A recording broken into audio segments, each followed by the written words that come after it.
in Baltimore and Tom Petty and Vegas tragedies. And amidst all of this, the Ravens will be making a West Coast trip this weekend after a London trip last week. I guess this is where it all starts to add up. This guy's been adding it up in the fantasy football world as well as all things NFL as an analyst at Bleacher Report. He is one of our defending champions despite the fact that he is sporting an 0-4 Cleveland Browns hat on the front of his Twitter at IDP Sharks. We welcome Gary Davenport, one of our defending champions, back onto the program to discuss the state of the National Football League at the quarter pole. Chiefs look pretty good, right, Gary? Yeah, and it's the only undefeated team left standing, so you have to give credit where credit's due. You know, they're finding ways to win. Did again last night at home against the Washington Redskins. And when you look at the state of that AFC West with the Oakland Raiders and the injury to Derek Carr, the Denver Broncos are still looking pretty good, playing as they usually do, right, in the defense. But the Kansas City Chiefs appear to be the clear top team in that division.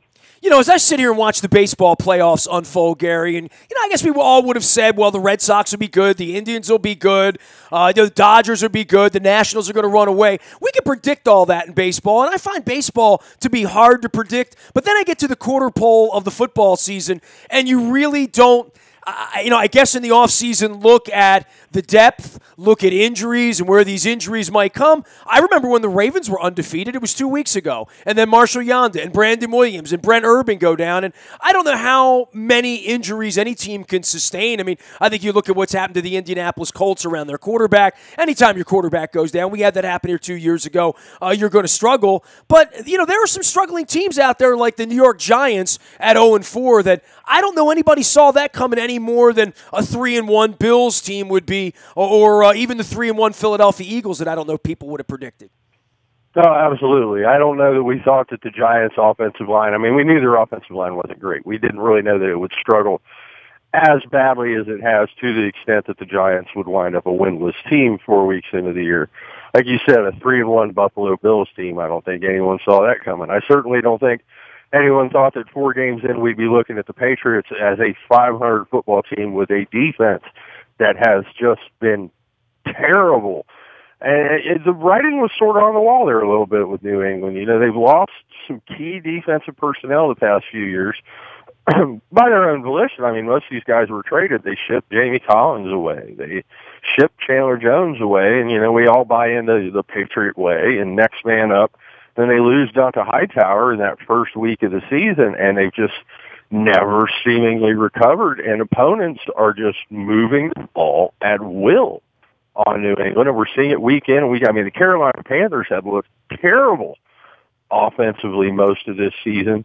They go into New England this past week, all of a sudden they look like gangbusters and put up 30 points. Yeah, when New England's front seven sucks, it's like dogs and cats, right? It's like that doesn't make sense. And when Bill Belichick doesn't have depth, I guess everyone's vulnerable in this league to that.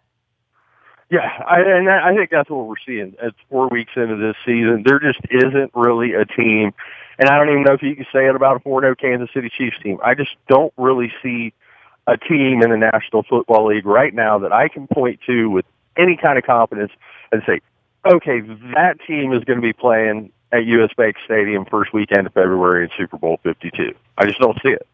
Well, for the Ravens at this point, it is a whole different level of hurt here because we were feeling pretty good about 9-10 wins 2 weeks ago. The Jacksonville loss was horrible. I mean, obviously you could put some jet lag on that and, the whole mess going over there and playing without 2 of your best players. But now this Oakland trip comes up. You're going to be playing a backup quarterback. I mean, when Oakland came out on the schedule, we looked at it and said, well, if Derek Carr's back and he's okay, that's going to be a tough trip no matter what because they're a good football team. They've not thrown the ball well. Offense hasn't been where they wanted it to be. And certainly the defense, which was a bit of an Achilles heel last year, some of those old problems are cropping up in and around maybe the best player in the league at their middle linebacker position. But all that being said, you start to sniff this game out this week, and the Raiders certainly don't look like the big bad wolf, right? No, and you would hope, especially with Carr being sidelined, that this would be kind of a get-right game for the Baltimore Ravens, especially on the offensive side of the ball, because that seems to be where most of their problems. They're just not moving the football with any kind of consistency, and there's a lot of grumbling. I mean, I'm not in Baltimore, so I can't speak to locally, but I know nationally there's more than a little grumbling starting to swirl around Joe Flacco, and is he really the guy for the Baltimore Ravens, which is crazy to think that from a guy who won a Super Bowl. But when an offense isn't moving the football, the blame, rightly deserved or not, is going to fall on the quarterback. And right now the Ravens are moving the ball on the ground or through the air. Well, and defensively, the run stop has stopped at this point. And, seeing the Steelers run Le'Veon Bell again and again and again, and sort of kind of giving Roethlisberger the day off here from throwing picks and having problems and getting a pass rush. I am very concerned about the Ravens right now. I think everyone here is. One of the weird parts of this division, and I know you fall, right in the Bermuda Triangle there in Ohio between Cleveland, Cincinnati, and Pittsburgh, where you spend your time. The thoughts that any of these bottom teams are going to catch the Steelers or get to 10 feels like a really a tall hill right now. Certainly the Bengals and Browns feel buried. It feels like it's just the Steelers division, and there's not a whole lot of that going on in the NFL right now. Yeah, and entering the season, honestly, that's kind of the way I looked at the AFC North, was unless something unforeseen happened to the Pittsburgh Steelers, they were going to be the class of the division. And I think that's just being proven out, at least through 4 weeks. Baltimore got out to the hot start, but they've kind of come back to the pack. The only way the Bengals were able to get a win was they were playing the Browns, and everybody gets a win against the Browns, who are just to be this consistently terrible for this long is an achievement in and of itself. Yeah, it's a skill. It's special. It really is. I go back to the old L.A. Clippers and maybe even the old Cleveland Indians for 20 years. Couldn't get the Orioles around here for a decade and a half. But, it is a special, special skill to go year and year and year and can't win 4 games. It's crazy. Yeah, because most teams will accidentally stumble into being good for 1 year. Not the Browns. No. Consistent to excrement. That's the Cleveland Browns right there. Well, there are some teams coming to life. And, I know we talked a little bit about Buffalo, a little bit about Philadelphia. Both of those places, obviously, parade-starved places. 3-1 starts don't grow on trees in Philadelphia and in Buffalo, or in Carolina, quite frankly, or in Detroit, quite frankly. Yeah, well, the Lions were a playoff team last year, so you got to give a little credit where it's due to Matthew Stafford and those guys. Philadelphia, I think we're just seeing the maturation of Carson Wentz. They're having a little bit more success on offense. They've got quite a bit of talent on the defensive side of the ball. I'm really surprised by Buffalo. It's impressive what Sean McDermott's been able to do with that team. We figured they'd be able to run the ball with Shady McCoy, but they're playing lights-out defense. Carolina's another great defensive team, and it's all going to come down to the first 3 weeks of the year. Cam Newton did not look good, and then this past weekend against New England, he kind of looked like the Cam Newton that we had come to expect. He's running the ball. His passes were a lot more accurate. So maybe the shoulder's just starting to round back into shape. Maybe it was just a function of playing a god-awful defense. The next 2 or 3 games, I think, will tell with Carolina. But if they can string together a couple wins, we just saw Atlanta fall to the upstart Buffalo Bills. The Falcons might not be quite so head and shoulders in front of everyone else in that NFC South as we thought. How about quarterbacks in this league? Trevor Siemian is 3-1. Jared Goff is 3-1. Carson Wentz is 3-1. And oh, by the way, the kid down in Houston may be the best of the whole lot, right? Oh, Deshaun Watson certainly looked phenomenal this past weekend. I don't want to talk about the fact that the Browns could have taken him at number 12 and decided not to. Because of that consistency. That would be terrible if my whole life came back to what the Browns' decisions were as a fan. That would really suck, man. But hats off to Deshaun Watson, hats off to Jared Goff, hats off to Sean McVay and what he's been able to do with that Rams team. They're playing well defensively. Todd Gurley all of a sudden looks like Todd Gurley from 2015 again, instead of whatever that was that we saw last year. You look at the first month of the season, and the Rams look like the best team in the NFC West. Seattle finally put together a solid 60-minute effort this past weekend at home against the Colts, but it was against the Colts, so you have to kind of put a little asterisk in it. It's going to be got Rams Seahawks coming up this weekend, and who would have thought that would have been a marquee game on the Week 5 slate, and yet here we are. wild and wacky NFL. And meanwhile, we will be in Oakland. Ravens taking on the Raiders in a late game. Gives you a chance to sleep in a little bit on Sunday. Gary Davenport is our guest. He is IDP Sharks out on Twitter, as well as the NFL analyst at Bleacher Report. Anything surprising to you from a player standpoint or a team standpoint, above and beyond maybe like sort of the Giants season being over this early? Everyone else is very much in play here at the 2-2s and the 2-1s and the 1-3. I don't know that anybody's really buried here in the early going, but I would say the Patriots are the biggest surprise in the league because everyone had them at 19-0, right? I mean, that's the shocker of all shockers. Yeah, I would say on the AFC side, the biggest surprise has to be the Patriots and just how badly they have struggled on defense. And I don't know that there's a quick fix to that problem. I mean, everyone, when they were bad against Houston a couple weeks ago, everyone just, it's the Patriots. They'll get it figured out. It'll be okay.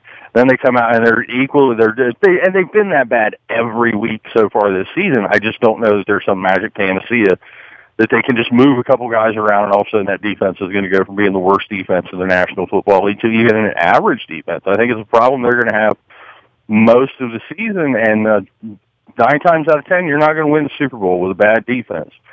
On the NFC side, I have to go with the Los Angeles Rams, playing good defense, Sean McVay calling a great offensive game. Jared Goff all of a sudden looks like a number 1 overall pick, whereas last year he looked horrible. It's going to be very interesting to see if the Rams can sustain this kind of success. And if we're going into, Thanksgiving and entering into the month of December and talking about the Rams as a playoff team. And if we are, you may see a whole bunch more NFL teams seeing how young a coach they can go find. A 31? No, I'm hiring a 29-year-old guy. Look at a 22-year-old head coach in 3 years. How about those Chargers, of all the stinking turds in the league, right? I mean, they've played some decent football amidst all of this, but dude, that's the biggest disaster in modern sports history for me. I mean, I saw the Tennessee Allers play in front of no one in Memphis at the Liberty Bowl back in 1997, at the Erector Set in 1998. We've seen teams have to move around. We've seen the Montreal Expos play in Puerto Rico, right? I mean, we've seen hockey rinks up in Brooklyn where you can't see the net from half of the rink. I mean, we've seen really crazy stuff happen, but this sort of willful ignorance and greed and avarice of the Los Angeles San Diego Chargers playing in front of no one for no one and probably never will have anyone. And certainly this little Rams thing, if the Rams were to win 12 or 13 games this year, would bury the Chargers even deeper. What a fiasco for the league. What an embarrassment. Yeah, playing in a city that doesn't want them, in a stadium that holds 12 people, and finding a new way each and every week to lose, because no one loses close football games like the Chargers. You got the announcers calling them San Diego 3 times a game every single week. And it's hard to figure out just from a personnel standpoint. I mean, they have some talent on that team. Melvin Gordon, Phillip Rivers is getting up there, obviously, but Keenan Allen, Joey Bosa on the defensive side of the ball. But going into the fourth quarter, if they're up 2 or down 3, that they're going to figure out a way to lose that game. And that's not going to win them over any fans in L.A., especially with the Rams playing well. So, I'd like to say I feel bad for the Chargers and their fans, and I feel bad for the fans in San Diego, but I don't feel bad for the Chargers at all. The Spanos family and what they did to the city of San Diego and this whole fiasco of moving up the coast to L.A., it's a curse, and they're getting what they deserve. Yeah, a pox on their house. I agree. You mentioned quarterbacks. You mentioned Phillip Rivers. We've talked about Flacco. Clearly, Brady's closer to the end than the beginning, we think. I don't think he's got 20 more years in him. Miami's going to need a quarterback. Cincinnati has that question mark going on. Indianapolis with Luck in his health. The Giants now with Eli Manning sort of closer to the end. Certainly Carson Palmer's closer to the end than the beginning. There is a major Drew Brees, doesn't look like it's going to be a playoff thing here this year so far, especially with the way that defense is played. There are a lot of 30 quarterbacks that are going the other direction. I don't know that there are enough Mariotas and Goffs and Wentzes out there to sort of fill that in, but we are seeing a real transition of the 20-something quarterbacks versus the 30-something quarterbacks here so far. Yes, and 2018 is allegedly a great draft for quarterback talent. You know, we're seeing some of those guys, like Sam Darnold isn't playing especially great for USC. The kid in Wyoming has had his struggles, so maybe it's not quite the great draft that we expected, although you never know with these kids until they get to the NFL. At least the teams, you know, like the Giants or the Bengals, or if you're a team that's going to be picking toward that top end of the 2018 draft, but maybe not all the way at the top, because the Cleveland Browns are going to be hard to catch, you can rest assured that whoever the Browns take at number 1 overall, they'll mess it up. So if they take a quarterback there, your team didn't want him anyway. So you just relax. It'll be okay. The Browns will mess it up. They always do. I'm not bitter at all. IDP Sharks is the way to find him. He is Gary Davenport out at Bleacher Report, getting you ready for Week 5 of the NFL season. Gary, always great to visit with you, man. How's your fantasy team doing? I always have to ask the fantasy guys that run the leagues and that are famous fantasy guys as you. How's your squad? You know, I'm doing okay. I have quite a few teams. I have some doing great, some that aren't doing so hot, a lot of 2-2 teams. It's been a very weird first month to the season. I always tell people, you know, unless you're 0-4, just relax.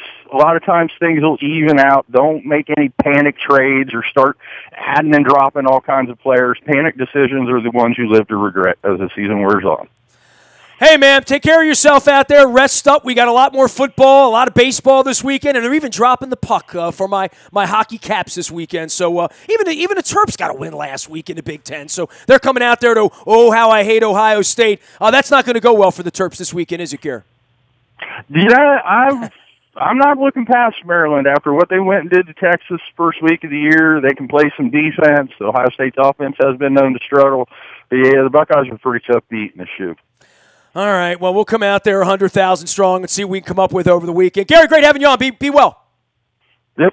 You got it. IDP Sharks is the way to find him, as well as at Bleacher Report. He is Gary Davenport, one of our friends and defending champs around here talking some football. You can find me out in the Bayou Toyota Audio Vault 24 hours a day from anywhere in the world on your mobile device by downloading the TuneIn Radio app. We do come in crystal clear from anywhere in the world. Our morning newspaper ships to your email inbox each and every morning at 7 a.m. That's all brought to you by Planet Fitness and PlanetFitness.com. It's shipped digitally. It's free. You sign up once. You get it every day. All the Luke stuff, all of our stuff, all in one place for you each and every morning. Don't forget, our breaking news service is the best thing we do around here. It is the WNST Tech Service. It's all brought to you by Coons Ford of Security Boulevard. And Dennis Colatzos will be here on Thursday driving you home, getting you ready for a weekend of football in Oakland. We're around all week. I'm getting ready for the Caps. We got Maritime Magic this weekend. All sorts of things happening here, as well as wall-to-wall baseball all weekend long if you are a baseball person. And, well,